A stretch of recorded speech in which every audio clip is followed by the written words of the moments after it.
नमस्कार, माली समाचार हिंदी में आपका स्वागत है। मैं दिनेश माली। कौन है आरएसएस के रणनीतिकार जिन्होंने महाराष्ट्र की महायुति को जीत में निभाई अहम भूमिका? आइए जानते हैं विस्तार से।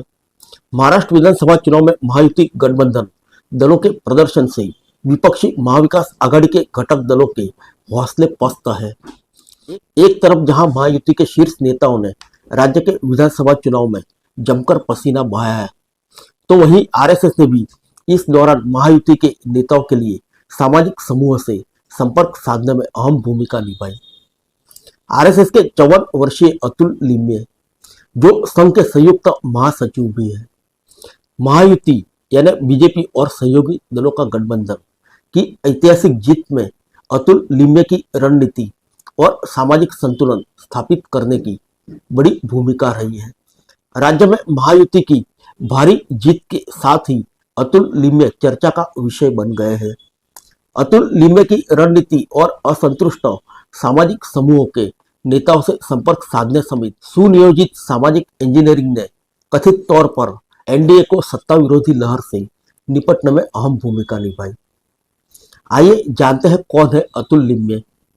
नासिक के एक इंजीनियर अतुल लिम्ये ने करीब 3 दशक पहले एक बहुराष्ट्रीय कंपनी छोड़कर आरएसएस में शामिल हुए थे और पूर्णकालिक प्रचारक बन गए।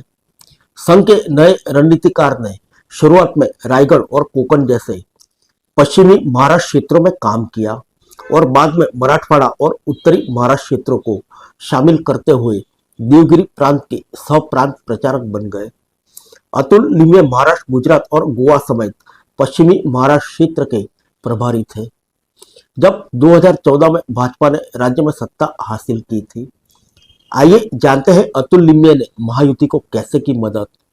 जब आरएसएस ने इस साल की शुरुआत में लोकसभा चुनाव के विपरीत भारतीय जनता पार्टी का समर्थन करने में सक्रिय भूमिका निभाने का फैसला किया, तो अतुल लिम्ये का काम आसान हो गया। संयुक्त महासचिव के रूप में अतुल लिम्ये ने वरिष्ठ भाजपा नेता नितिन गडकरी, उप मुख्यमंत्री देवेंद्र फडणवीस और दिल्ली के शीर्ष भाजपा नेताओं के साथ मिलकर काम किया। सह प्रांत प्रचारक के रूप में अतुल लिम्ये के कार्यकाल ने उन्हें राज्य की कृषि अर्थव्यवस्था और क्षेत्र की सामाजिक राजनीतिक गतिशीलता का सामना करने वाले मुद्दों को समझने में मदद की। पश्चिमी क्षेत्र प्रमुख रूप से अतुल लिम्ये ने महाराष्ट्र के राजनीतिक परिदृश्य की गहरी समझ हासिल की, जिसमें भाजपा नेताओं और विपक्ष की ताकत और कमजोरियां शामिल थी।